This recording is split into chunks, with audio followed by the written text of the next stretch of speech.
नमस्कार मित्रांनो, जय सद्गुरू. मित्रांनो, बीडमधील मत्साजोग येथील सरपंच संतोष देशमुख यांच्या हत्याकांडानंतर वारंवार विरोधकांकडून टीका केली जाणारा अजित पवारांचा राष्ट्रवादी काँग्रेसचे नेते म्हणजे धनंजय मुंडे यांच्या निकटवर्तीय वाल्मिक कराड फरार आहेत आणि खंडणी प्रकरणामध्ये फरार असणारा आरोपी वाल्मिक कराड आज शरण येण्याची दाट शक्यता आहे. आणि तसंच सूत्रांनी सांगितलं की रात्रीच शरण आले. खात्रीलायक सूत्रांनी या माहितीनुसार आपण जाणणार आहोत की आरोपींची जी काही बँक खाती होती ती गोठवण्यात आल्याने वाल्मिक कराड शरण आले आणि अन्य पर्याय त्यांना उरलेले नसल्यामुळे ते एकतर शरण आले किंवा आता सकाळपर्यंत ते आपल्याला कळणारे की ते येणार आहेत का. संतोष देशमुख हत्याकांडामध्ये प्रकरणामधील अन्य 3 आरोपींची बँक खाती रविवारी रात्री गोठवण्यात आली. त्यामुळेच कराड फार दूर जाऊ शकत नव्हते. पैशांशिवाय आपल्याला काहीच करता येत नाही आणि त्यामुळे त्याचप्रमाणे त्यांचे पासपोर्ट संदर्भातही कारवाई सुरू करण्यात आली होती, म्हणजे देश सोडून ते फरार होऊ नये. म्हणजे इथपर्यंत वाल्मिक कराड पासपोर्ट नसल्याने तो देशबाहेर जाऊ शकणार नाही असं होतं, पण डुप्लिकेट पासपोर्ट तर बनवू शकतो आणि काही तासांमध्ये वाल्मिक कराड शरण येणार असल्याची माहिती आता आपल्या समोर येत आहे.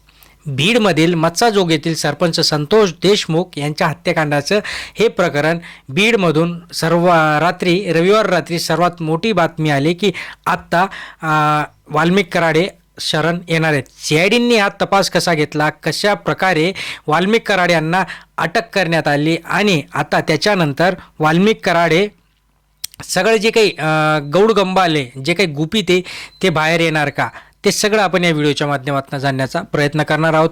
नमस्कार, मी सचिन परत एकदा तुमचं स्वागत करतो. मित्रांनो, अजून आपल्या चॅनलला सबस्क्राईब केलं नसेल सबस्क्राईब करून द्या.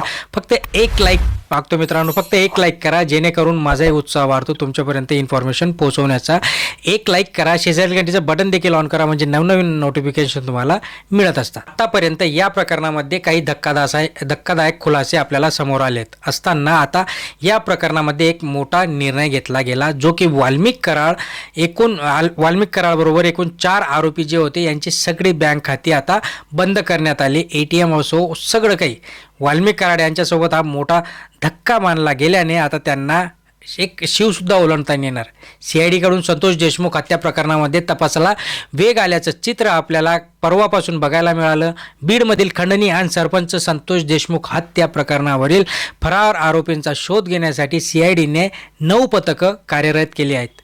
या 9 पथकांच्या माध्यमातून प्रकरणाचा तपास सुरू करण्यात आलेला असून या तपासामध्ये 150 अधिकारी आणि कर्मचारी काम करत आहेत, रात्रंदिवस काम करत आहेत.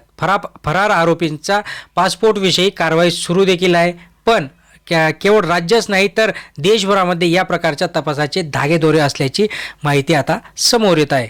घटनास्थळी ठशांचे निशाण आरोपींना जुळून आल्याची माहिती देखील आता समोर आली आहे. आरोपींजवळ असलेली ती स्कॉर्पिओ कारमध्ये मिळून आलेले 2 मोबाईल जप्त करण्यात आले.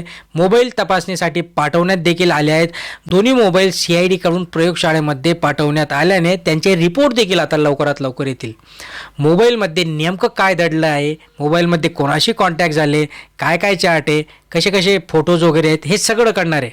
पण मोबाईलमधला कुठलेही व्हिडिओ अन्यथा चॅट अजून आपल्यापर्यंत ती पोचलेली नाही आहे.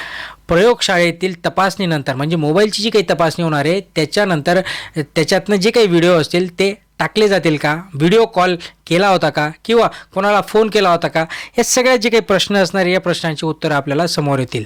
आणि ही माहिती आल्यानंतर जे काही तपास पथक आहे ते तपास पथकांनी मुख्यमंत्र्यांनी 2 आदेश दिले होते. सगळ्यात महत्त्वाचं म्हणजे आरोपींची जी काही संपत्ती आहे ती जप्त करण्याचे, त्यांचे शास्त्रांसहित जे काही शस्त्र होते त्यांच्यासमोर त्यांची सर्व बंदुकीचे परवाने वगैरे हे सगळं कालच त्यांनी रद्द केलं होतं. आता याच्यानुसार बँक खाती गोठवण्यात आल्याने वाल्मिक कराड शरण येण्याऐवजी त्यांच्याकडे दुसरा काही पर्यायच उरलेला नाही आहे. आणि सुमारे 150हून अधिक CIDचे अधिकारी हे कार्य करत असताना सर्व टीमने एकजुटीने हे कार्यक्रम करताना आता वाल्मिक कराड कुठंही जाऊ शकणार नाही. वाल्मिक कराडशी संबंधित असलेल्या महिलेची रविवारी सकाळपासून चौकशी सुरू झाली. बघा, सगळ्यांनाच माहिती आहे CIDने या प्रकरणातील संशयित मास्टरमाइंड वाल्मिक कराड हा कुठं लपला आहे हेही CIDला समजलं आणि CIDने त्यांचे जे काही बँक खाते होते ते गोठवल्यामुळे त्यांना दुसरा पर्याय देखील उरला नाही की खर्च कसा करणार आहे, लोकांशी कॉन्टॅक्ट कसा करणार आहे. पैशाशिवाय काहीच चालत नाही या दुनियामध्ये. देशमुख यांच्या अपहरणासाठी वापरलेल्या गाडीवरती आरोपींचे जे काही ठसे मिळाले होते त्या ठशानुसार आता त्यांचं फॉरेन्सिकमध्ये पाठवल्यानंतर आता संबंधित जे काही आरोपी आहेत त्या आरोपींचे याच्यातनं सगळं बारीक धागेदोरे मिळणार आहेत. मुख्यमंत्री देवेंद्र फडणवीस यांचे जे काही आदेश दिले होते त्या आदेशांमध्ये सांगितलं गेलं होतं की आत्ताच्या आत्ता हा जो काही आरोपी आहे हा कुठल्याही परिस्थितीत कुठेही असो, महाराष्ट्रात भारतात असो, पण त्याला अटक करणं गरजेचं आहे. कारण की ज्या पद्धतीने बीडमध्ये हा जो काही जनाक्रोश चालू आहे आणि त्या आक्रोशाला उत्तर देताना सगळ्यांनाच आता नाके नऊ यायला लागलेत. भलेही ते अजित पवार गटाचे असो, मुख्यमंत्री असो, खुद्द धनंजय मुंडे यांना असो, सगळ्यांना आता या कांडने बर्बाद करून सोडले. सर्वात चर्चेत असलेला आरोपी वाल्मिक कराड यांच्यावर गुन्हा देखील दाखल असल्यामुळे त्यांना कुठं हालता सुद्धा येणार नाही. सगळ्यात महत्त्वाचा विषय इथे हा आहे की अजूनपर्यंत अजितदादा पवार हे गप्प काय आहेत. अजितदादा पवार धनंजय मुंडेकडून राजीनामा का घेत नाही आहे किंवा धनंजय मुंडेंना का सांगत नाही आहे की तुमचे जर चांगले संबंध आहेत तर तुम्ही वाल्मिक कराडांना फोन करा, त्यांच्याशी कॉन्टॅक्ट करा किंवा ऐन तेन प्रकारे त्यांच्याशी कॉन्टॅक्ट करून त्यांना सरेंडर का व्हायला सांगत नाही आहे, जेणेकरून तुमचाही प्राण सुटेल, आमचाही प्राण वाचेल. आणि जी काही महाराष्ट्रामध्ये आज महाराष्ट्राचं जे काही प्रकरण आहे ते संपूर्ण आज भारतामध्ये गाजताना आपल्याला दिसतंय. मग का गाजतंय? कारण की याची जर चौकशी वेळेवर झाली असती, खरं जर विचार केला तर सुरेश धसांनी हे जे प्रकरण हे चांगल्या प्रकारे लावून धरलं. सुरेश धसांनी डेली वारंवार याच्यावर टीका टिप्पणी असो, मीडियाशी असो, खुद्द त्यांचं सरकार आहे त्या सरकारला प्रश्न विचारणं असो, विचारणं असो, त्यामुळे हे जे प्रकरण हे आज टिकून आहे. नाहीतर या प्रकरणाला आताशी असे खूप काही प्रकरणं झालेत बीड असो, परभणी असो, अशी खूप काही प्रकरणे याच्या आधी देखील झालेत. पण हा जो जनाक्रोश आहे, हा जो आक्रोश आहे, हा आज माध्यमांशी विधानसभेचं जे काही हिवाळी अधिवेशन होतं, हिवाळी अधिवेशनामध्ये देखील हा मुद्दा गाजला होता. आणि म्हणून कुठंतरी संतोष देशमुख यांच्या फॅमिलीला, संतोष देशमुखांना न्याय मिळायला पाहिजे. बघा, एकदा मनुष्य गेला म्हणजे तो काही परत तर येणार नाही.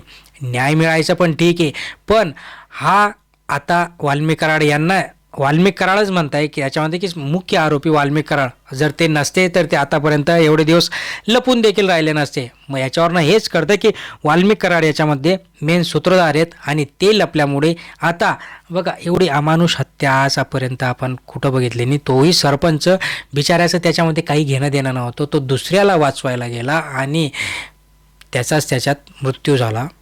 आणि हे जे दुर्दैव कृत्य आहे, हे कृत्य आज आपल्या समाजामध्ये शोभनीय नाही आहे.